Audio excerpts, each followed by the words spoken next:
কারণ আমার লাইফে তো প্রথম থেকেই কষ্ট, দ্বিতীয় কষ্ট তো জন্ম থেকেই হ্যাঁ জন্ম থেকেই আমার কষ্ট, দ্বিতীয়টা তো আমি কিছুই মনে করতেছি না, এখন কষ্টকে আমি সুখ মনে করি। এটা আচ্ছা, মানে মানে আমি কষ্ট করতে করতে মানে এতটা পরিমাণ পাথর হয়ে গেছি, এখন আমার কষ্ট আমার কিছুই মনে হয় না, এখন আমি এটার আমি সুখই মনে করছি। এখন আপনার মা, আপনার বয়স যখন 6 বছর তখন আপনার আম্মুর বিয়ে হয়, হ্যাঁ রাইট? আর এই জন্মের থেকে 6 বছর পর্যন্ত টোটালি আপনার বাবা আপনাদের কোনো খোঁজ খবর নেয়নি? না, এখনো স্টিল নাও নিচ্ছে না? না, এখনো নেয় নাই। আচ্ছা, তাহলে এই যে 6 বছর জন্মের পর থেকে 6 বছর আপনি তো আপনার আম্মার ভালোবাসা পাইছেন? না না, আমি তো মনে করেন নানির বাড়িতে ছিলাম, এখানে খুব কম আসতাম। ওই সময়টা ওই 6 বছর আমার নানি আমার আপনার মা কোথায় ছিল? আমার মা মনে করেন যে এই এই জয়দেবপুর আসতো, বাড়িতে যাইতো।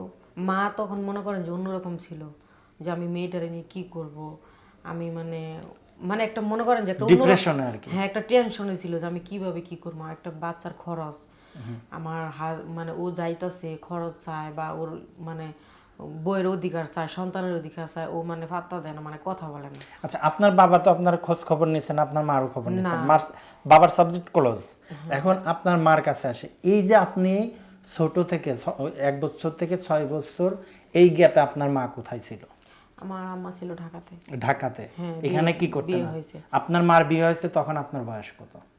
আমার মনে করেন বয়স তখন আপনার 1-1.5 বছর হলো। আচ্ছা, এক্স্যাক্টলি এটা আমি জানি। মানে আপনার বয়স যখন 2 বছর তখন আপনার মার আবার বিয়ে হয়ে যায়, আপনার মা চলে আসে আপনার সৎ বাবার এখানে, রাইট? হ্যাঁ আর আপনি তখন থাকেন হলো আপনার নানির কাছে, এবং আপনি আপনার নানির কাছেই বড় হন। কত বছর পর্যন্ত নানির কাছে ছিলেন? নানির কাছে 7 বছর পর্যন্ত ছিলাম। আচ্ছা, তারপর আবার মনে করেন আম্মু এখানে নিয়ে আসছে, তো আমি এখানে পড়াশোনা করছিলাম, এখানেই থাকলাম। ও 7 বছর পরে আপনার মা যায় আবার আপনাকে নিয়ে আসে আপনার সৎ বাবার এখানে? হ্যাঁ হ্যাঁ। আচ্ছা আচ্ছা, তারপর? তারপর আমি মনে করেন এখানেই থাকি, তো মনে করেন যে একটা গাছের ফল আরেকটা গাছে কিন্তু কখনো লাগে না, রাইট। ঠিক আছে, কখনো লাগে না। তো সে আমার যতই সে আমার বাবা হোক, সে কিন্তু আমার রক্তের বাবা না। রক্তের বাবা না, এবং তার চোখের দৃষ্টিও আপন বাবার মতো হবে না।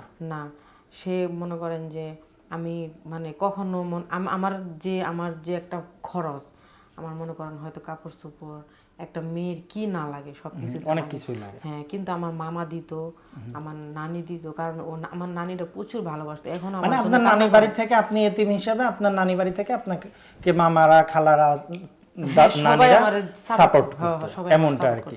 এখন আপনার এই বাবার কথা আমি যদি বলি, যে এই বাবার কাছে এই আসলে বাবা আমার জন্য কিছুই করেনি, কিচ্ছু করেনি। না না, ছিলেন কোথায় এতদিন তাহলে? মানে ওই বাসায় ছিলাম, কিন্তু কখনো আমার সাথে কথা বলতো না। ঠিক ঠিক, কখনো আমার সাথে কথা বলতো না, মানে রাগ করে থাকতো, মানে কেমন জানি হয়ে থাকতো। আপনার সৎ বাবা আপনার সাথে কোনো সময় বাবার মতো তাকাতো না, অন্য নজরে আপনার দিকে তাকাতো? হ্যাঁ হ্যাঁ, অন্য নজরে তাকাতো। আচ্ছা, তো এখন জিনিসটা যে আপনার মা তার কাছে কি অনুমতি না নিয়ে আপনাকে নিয়ে আসছিল এই আপনার বাবার এই সৎ বাবার বাসায়? অনুমতি না নিয়ে আসছিল। ওনার যে বড় ছেলে আছে, সোনালী ব্যাংকে চাকরি করতো, তো ওনার বড় ছেলে বলছে যে মানে আমার আম্মা বলতো যে আম্মা, তাহলে আপনি যেহেতু বারবার যান, বাবা অসুস্থ, তাহলে আপনি এক কাজ করেন, আপনি, ও তো আমার বোন, যদি আজকে আমার একটা বোন থাকতো তাহলে তো আমি ফালাই তারে আবার আপনার সৎ ভাই, একটা মাত্র ভাই, বোন টুন কিছুই নেই? না, বোন আছে, দুইটা ভাই।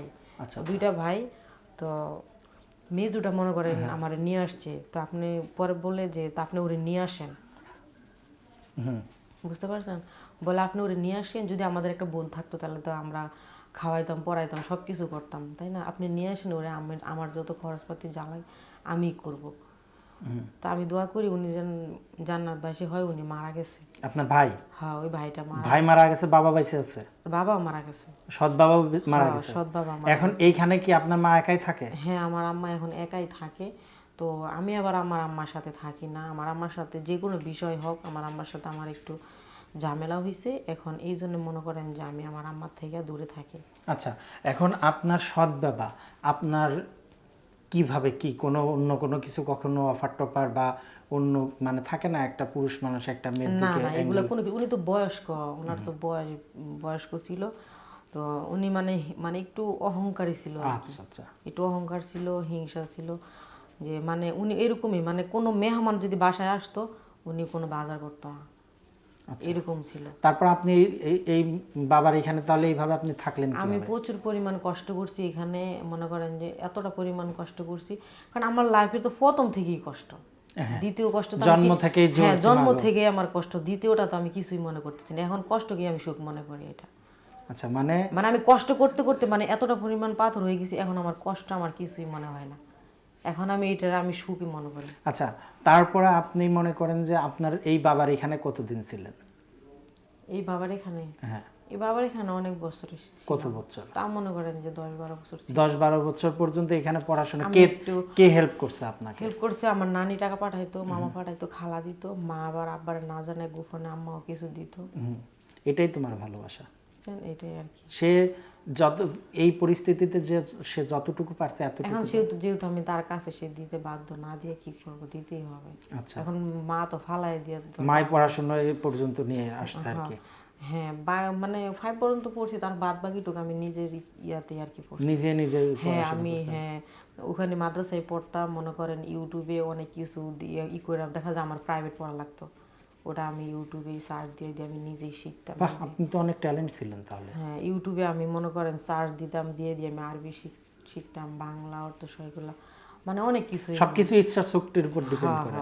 তারপর মানে রাগ করে একবার মনে করেন চাকরি নিয়েছিলাম। আচ্ছা, ছাপার অনেক, আপনার জীবনে অনেক ছাপার করছেন বুঝতে পারলাম। হ্যাঁ, তারপর আপনার মা থেকে কবে গেলেন? আমার মায়ের থেকে আমি আসছি আজকে 7 মাস।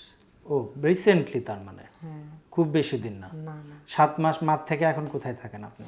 এখন আমি ভবানীপুরে থাকি। একাই, সিঙ্গেল থাকেন? হ্যাঁ, সিঙ্গেল। যদি আমাদের কোনো দর্শক আপনার পাশে থাকতে চায়, তাহলে আপনি কি তাদের কোনো হেল্প বা কোনোভাবে যদি আপনার সাথে আমরা যোগাযোগ করি, ঠিক আছে, বা যোগাযোগের কোনো মাধ্যম দিই, তাহলে তারা যদি আপনার পাশে থাকতে চায় বা কেউ একজন পছন্দ করে বিয়ে শাদী করে নিতে চায়, আপনি করবেন? এখন আপনার কথা আমার ভালো লাগছে, যেহেতু আমি মনে করেন আমার লাইফ ইতিহাসটা আমি যাই হোক বলছি আমি, তো যদি কারো ভালো লাগে তাহলে আমার মনে করেন যে আমার কোনো আপত্তি নেই। আচ্ছা দর্শক, আসলে আমরা আমাদের অনুষ্ঠানে বিভিন্ন সময় বিভিন্ন মানুষের জীবনের অনেক না বলা কথাগুলো তুলে ধরি, চোখের পানিও ঝরে, কখনো মুখে হাসিও ফোটে। আর আপুর নামটা কি যেন বলছিলেন, ভুলে গেছি। সাথী আপু জন্ম থেকেই জ্বলছে, তো তার এই জ্বলার পাশে যদি কেউ কোনো পাশে থাকার কোনো সাপোর্ট চান, তাহলে অবশ্যই আমরা যোগাযোগের ব্যবস্থা করবো, আপনারা তার সাথে যোগাযোগ করতে পারবেন। সাথী আপুর কথা ছিল এমনটাই। হ্যাঁ, তো আর এরপরে যেটা আমরা জানবো, সাথী আপু, আপনি একটা চাকরিতে যাওয়ার কথা বলছিলেন, ঠিক কত মাস আগে চাকরিতে ঢুকতে চাচ্ছিলেন? চাকরিতে ঢুকতে চাইছিলাম আপনার, একটু জোরে বললেন। আপনার ওই যে বলছি না যে তখন আমার ওই যে সৎ বাবার কথা যে বলছিলাম, তো উনি তো আমার মনে করেন যে বা খাওয়া দাওয়া বা আমার নিজের চলাফেরা এগুলো দেখতে পারতো না, মানে বলছি যে ঠিক আছে, যেহেতু আমার সাথে মানে এরকম করে, তাহলে আমি নিজে একটা চাকরি বাকরি করি, আমার নিজের মতন করে চলি, এরকম আর কি। তারপর আমি চাকরি নিয়েছিলাম, 7-8 মাস চাকরি করছি। কোথায় চাকরি করছেন? আপনার ওই যে ফুয়াং বলে না, গার্মেন্টসে? না গার্মেন্টস না, আপনার ওই যে সাইনা ফ্যাক্টরি আছে না, আপনার যেমন বড় বড় ওই যে পাউরুটি আছে না, সাইনাদের কেক, মানে বিভিন্ন ধরনের বাইরে খাবারগুলো, ফুড। হ্যাঁ, ফুড। এই যে এখানে আপনার হুতাফাড়ার পরে ফুড ইন্ডাস্ট্রিতে জবটা ঢুকছিলেন, কোন পোস্টে ঢুকছিলেন?